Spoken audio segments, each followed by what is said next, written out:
Ya teman-teman kan buka sosial media ya. Yap. Sekarang lagi ramai banget kayak kasus yang akhirnya membuat salah satu DJ di cancel di mana-mana.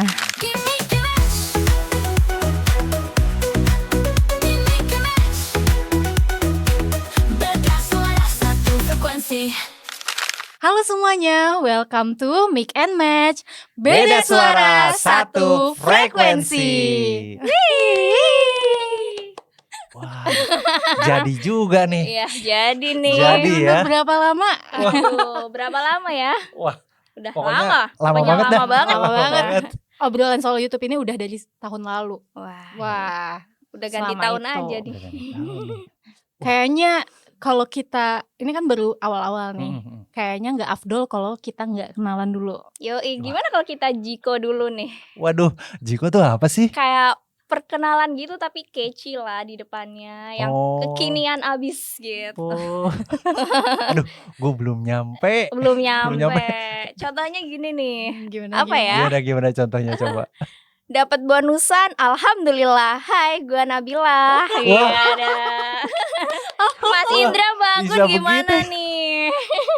Aduh, mungkin ini karena Gen Z banget kali ya. Jadi Oh, dia udah iya. terbiasa kayaknya. Ayo dong bikin jikonya. Mas Dina udah Aduh. siap. Aduh, belum nih. Coba dong bangun dulu. Oke. Suara tengah yang siap jadi penengah. Hai, aku Anggun. Iya Yeah. dah. Gimana Mas Indra nih? Wah, Tinggal Mas Indra. giliran gue nih sekarang. Iya, yoi. 1.2 koma. Asik. Yang 2 cantik, yang di sini Indra. Iya. Boleh, boleh, boleh. Keren banget. Mantap lah. Apa aku? Apakah aku harus cari Jiko yang lain? Karena yang ini tuh catchy-catchy gitu Iya. loh. Spontan aja ini. Uhuy gak? Ini kebetulan banget di podcast ini di Hmm. depan aku udah ada sebelah kiri aku, ini ada Mbak Nabila. Ini dia adalah Gen Z di kantor kita. Dan di sebelah kanan aku ini ada Mas Indra. Dia adalah milenial di kantor kita. Nah, pembahasan topik pertama kita ini adalah soal, jadi sebenarnya aku tuh menyadari di kantor kita itu ada kubu-kubu duniawi gitu. Wah, Wah, dilihat nih sama Mbak Anggun. iya nih. Tapi ya kita nggak bisa memaksakan semua orang bisa satu pendapat kan gitu. Makanya kadang ada orang-orang yang secara spesifik, wah enaknya nih gue kalau ngobrolin soal ini sama si ini gitu. Nah kalau aku tuh sebenarnya dari kubu-kubu itu tuh aku ngasih label. Nah kalau misalkan kubunya Dilabelin apa tuh kira-kira? kubunya Mas Indra, aku bilangnya kubu-kubu konspirasi bapak-bapak. Kubu konspirasi bapak-bapak. Kalau misalkan dia udah kepusingan, nah ini bapak-bapak habis berkonspirasi apa lagi nih gitu ya. Timnya banyak nggak nih? Nah kalau Mbak Nabila biasanya aku tuh labelin kayak oh dia pusing nih, pasti dia akan ngobrol sama teman-teman Gen Z-nya. Ketahuan nih. Bener nggak tapi? Iya bener banget Bener lagi. sih. Kadang suka Iya ada aja gitu, misalnya kayak wah, gue lagi mumet banget nih, gue lagi pusing banget. Pasti nanti kubu-kubu yang ini nih ngobrolin sesuatu Iya. gitu. Macam-macam lah, pasti Nabila juga kayak gitu. Yoi. Kesemuanya. Tapi kalau misalkan obrolan kerjaan tetap nyambung kan? Nyambung dong Nyambung. pastinya. Profesional lah. Oh iya. Ngeri banget kayak. Tapi kalau aku kan tadi ngobrolnya karena aku ngelihat oh Mas Indra suka sama ini jalannya gitu, Mbak Nabila suka sama ini gitu kan. Tapi sebenarnya di antara kubu-kubu ini biasanya kalian itu topik pembahasannya apa sih selain kepusingan kerja duniawi ini?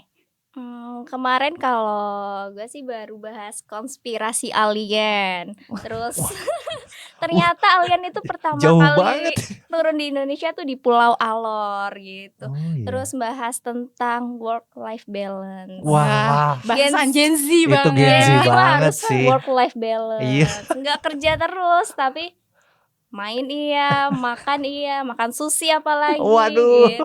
Tapi relate nggak? Relate lah. Relate ya. Kayaknya semua Gen Z relate deh. Oke. Enggak, tapi beneran udah dapat work life balance ya belum? Berusaha.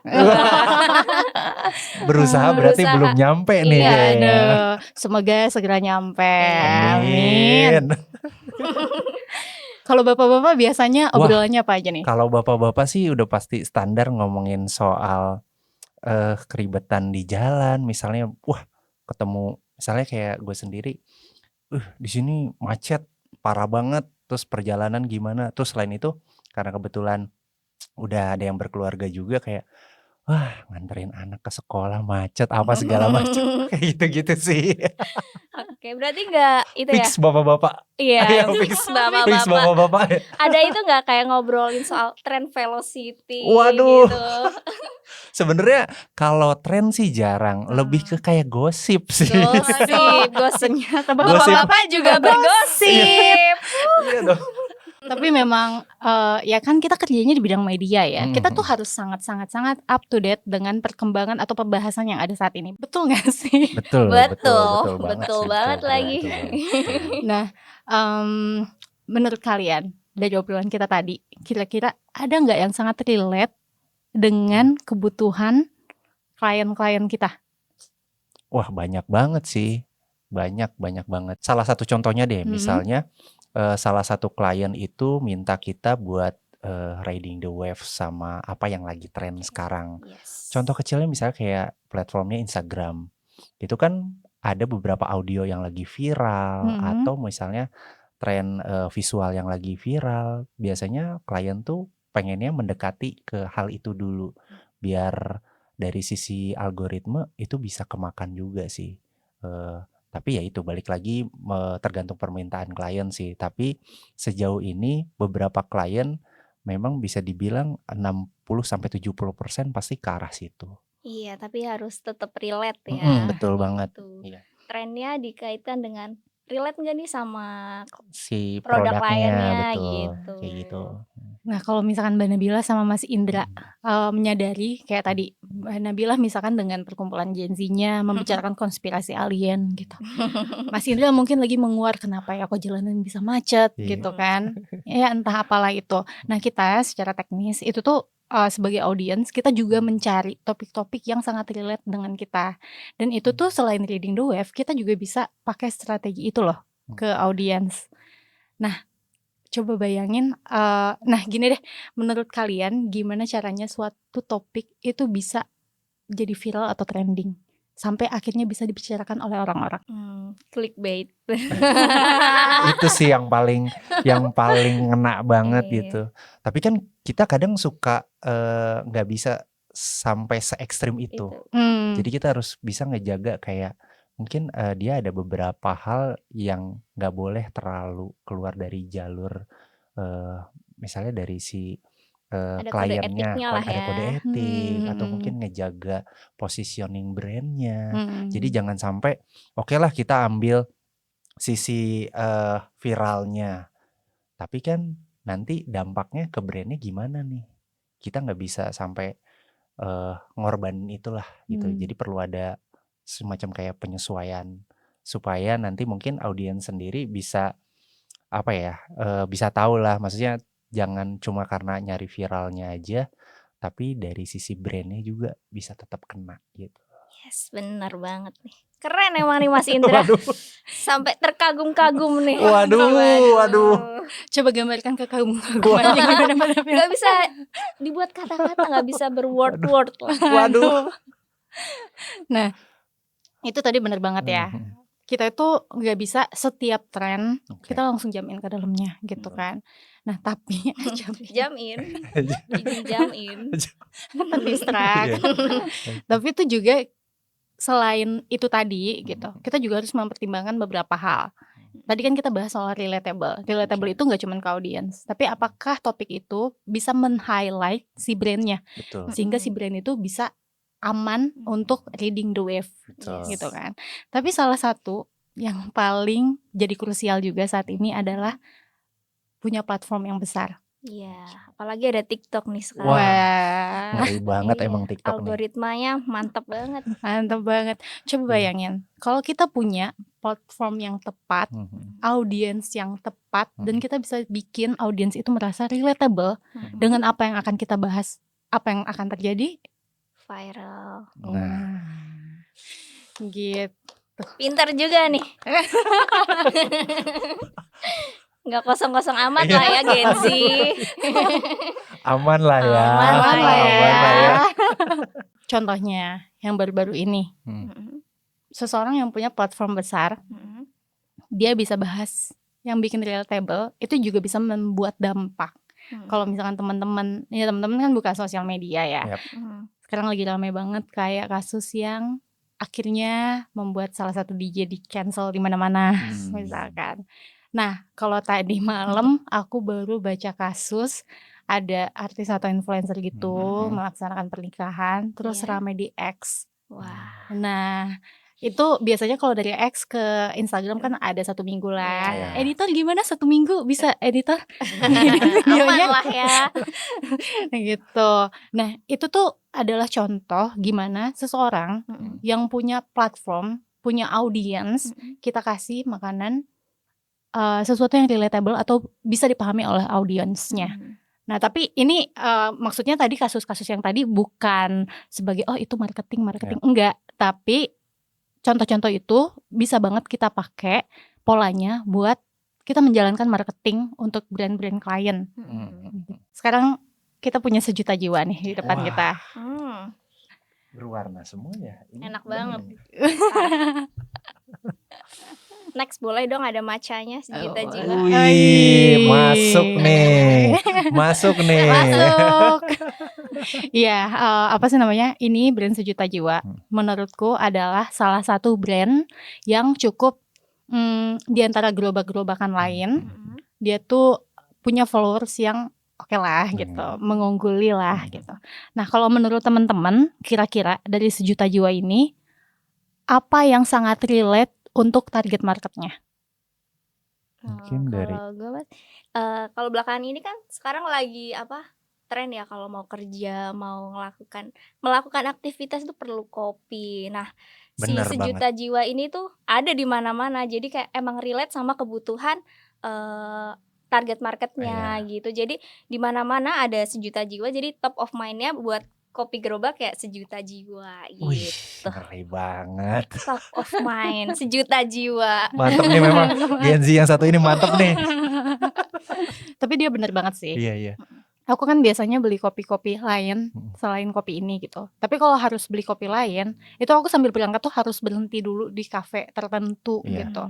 Nah, kadang ada waktu-waktu ya telat kerja nih, harus berangkat cepet-cepet gitu. Tapi dia tuh 1 juta jiwa ini dia nongkrong di deket halte aku turun. Wah, Iya kan? pas Jadi banget ya. Pas Iya, Pas banget. jadi jawaban dari semua pertanyaan gitu kan. Daripada siang-siang gue beli di Gojek gitu, GoFood, beli aja dulu gitu di 1 juta Masa jiwa. Benar. Di semua titik ada nih 1 juta jiwa. Ya, tapi emang yang gue lihat emang cukup banyak sih. Maksudnya apalagi maksudnya di lingkungan perkantoran gitu, mereka tuh kadang suka ada. Jadi mereka berhasil kayak ngejemput bola, bikin orang tuh lebih praktis buat Iya. dapetin. Itu Iya. Apalagi harganya keren juga banget. masuk banget Iya nih ya. sama orang-orang agensi. Waduh. Indis ekonomi. Iya nih. Iya sih. Iya. Apalagi kalau tanggal-tanggal krusial ya. Iya. Tapi kualitasnya tetap oke. Tetap oke Mantap. ya. Kalau menurut Mas Indra nih, kalau dari konten-konten 1 juta jiwa tuh gimana nih? Kalau yang gue lihat untuk Instagramnya, mereka tuh tidak bergantung sama influencer. Mereka bisa ngangkat dari sisi karyawannya, terus Ridersnya. ya yang lagi keliling pakai sepeda tuh, Iya. terus dia kayak nyeritain kesehariannya, ketemu sama customer, apa itu tuh bener-bener relate. Relate ya. Relate gak sih sama Yes. kita gitu? Jadi, oh ternyata pendekatan ke audiensnya itu bener-bener relate banget dan itu cocok banget sih buat branding si 1 juta jiwa ini gitu. Jadi nggak harus mengandalkan selalu influencer atau KOL kayak gitu-gitu. Dia berhasil ngebangun si 1 juta jiwa lebih deket ke customer-nya. Customer. Jadi Gitu tanpa sih. influencer pun bisa jualan juga Iya, ya. bener Ada banget. impact-nya lah ya. Ya, selain itu dari segi visual pun oke banget. Oke banget. Oke banget. Tapi berarti agak kurang nyambung dong dari apa yang kita bahas tadi. Kalau tadi kan yang aku bahas kan ada platform besar. Oh iya. Ya Oh iya kan? ya. Oh iya. Oh iya. Nyambung nggak? Nyambung nggak? Iya. Nyambung. Nih aku sambungin Nyambungin ya. terus aja. Sambungin terus kita cari polanya ya. Heeh. Nih, Sejuta Jiwa dia tuh punya platform yang cukup besar di Instagram dibanding kompetitornya. Tapi dia punya platform besar selain sosial media. Iya, Tahu tadi nggak apa? website, bukan? Bukan, di jalanan. Oh, di jalanan. Iya kan? Salah. Dia tuh punya branding yang kuat. Itu gerobak warnanya merah. Aku di mata-mata minus ini nih, kalau lagi jalan itu dari jauh juga udah kelihatan. Ya, walaupun kompetitornya juga merah sih Iya, warnanya oke, gitu. oke. Tapi kan seenggaknya dari beragam brand yang ada, aku bisa mengkurasi tinggal 2 doang tuh. Oh itu si itu atau si Juta Jiwa ya, gitu kan? Iya sih. Coba bayangin di jalanan itu, satu titik jalanan aja ada berapa ribu orang yang lewat setiap hari. Banyak banget sih, apalagi di Jakarta Selatan di sini ya, banyak perkantoran-perkantoran. Jadi kayak ngasih apa ya, ke orang-orang tuh biar keinget terus, Iya, keinget top terus, of kan, top mind. of mind terus. Sejuta Kayak jiwa. gitu-gitu. Sampai orang yang tadinya nggak suka ngopi Iya, mungkin gitu, mungkin. jadi cobain Cobain ah. Iya, mungkin bisa kayak gitu juga gitu. Udah jadi habit gak sih? Iya. Kalau minuman rasa-rasa, kalau aku mah Iya. udah habit kayak Iya. sehari nggak ada tuh kayak aduh hampa banget gitu. Apalagi ketemu sama yang merah-merah terus. Oh iya, gitu kan. Tuh dia punya platform yang besar dan dia bisa relate buat orang-orang saat ini gitu, yang mager buat harus ke kafe dulu, atau bahkan mempertimbangkan kondisi ekonomi saat ini, kondisi dompetnya saat ini. Jadi wah, harganya rasional gitu. Wah, deket, nggak perlu biaya aplikasi dan segala macam. Benar. Sejuta Rasanya jiwa aja. enak, ya. Masuk Best lah. lagi. Best lah. Masuk Best. lagi. Nah, tapi dari semua pembahasan kita tadi, kira-kira kesimpulannya apa? Aduh, apa ya? Apa ya? Boleh nih Mas Indra dulu. Perlu mikir dulu nih. Perlu mikir dulu ya. Iya, inget-inget tadi udah ngomong apa aja. Intinya gitu. sih lebih kepada sesuatu yang kita bangun atau misalnya yang memang suatu brand lah, selain membutuhkan platform yang besar, tapi dari sisi pendekatan ke customer-nya pun itu harus relate. Iya. Itu sih yang paling bikin customer tuh jadi kayak wah, kena terus nih dari cara visualnya. Mungkin kita ketemu di jalan, terus kita ngakses Instagramnya juga, mungkin ada isi-isi kontennya yang berhubungan sama hal-hal yang berhubungan sama keseharian kita gitu. Kayak gitu-gitu sih. Iya sih, dari ini juga ternyata bikin konten tanpa kolaborasi sama influencer, yang penting relate juga bisa masuk nih sama target market. Betul banget. Ngarang aja Asbun. Tapi bener kok. Bener kan? Tapi kan bener kan? Iya kan? Setuju nggak nih? Ntar dulu, setuju dulu apa enggak nih? Karena kan kita harus satu frekuensi. Iya. Iya. Setuju, Iya. setuju lah, setuju dong. Setuju. Kalau Iya, Mbak iya. Anggun gimana nih? Iya. Aku juga ngasih kesimpulan. Oh ya. Apa juga ya? dong. Kalau kesimpulan dari aku, kan aku udah setuju sama Mbak Nabila dan Mas Indra. Iya, Jadi disimpulkan kesimpulan lagi. aku adalah itu. Tapi nih kalau ada brand-brand yang bingung, terus gimana nih cara kita bisa highlight produk kita biar bisa relate sama audiens? Mungkin bisa ngobrol sama kita, Sip Iya. Media. Iya. Masuk gak? Masuk banget dong. Follow lah semua sosmednya Sipmed. Sip Media. Boleh kali. Boleh dong. Aktifin ya. Iya. Aktifin ya. Aktifin ya. Saya semua nih. Seru banget ya obrolan kita hari ini. Seru banget. Mantap banget pokoknya. Insightful. Wih, Widih. daging. Daging. Waduh, daging. Nah, kira-kira Mbak Nabila sama Mas Indra ada nggak sih tips buat audiens kita?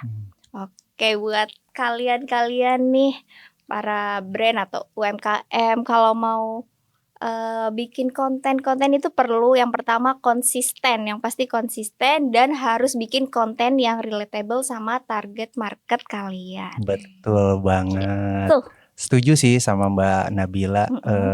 Buat brand-brand atau UMKM yang mau ngejalanin usahanya melalui platform digital, entah itu mau lewat Instagram, TikTok, atau mungkin yang YouTube Short itu kan lagi ramai banget juga tuh. Mm-mm. Yang penting konsisten itu Iya.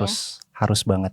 Sama relatable dan sedekat mungkin itu bisa kena ke si customer atau si calon customer itu Iya. sendiri gitu. Kalau misalnya ngomongin soal budget itu bisa disesuaikan lah gitu. Toh kita nggak selalu harus mikirin budget, misalnya harus pakai influencer atau KOL dan lain-lain. Kita bisa bangun dari hal-hal sederhana gitu aja Iya. sih.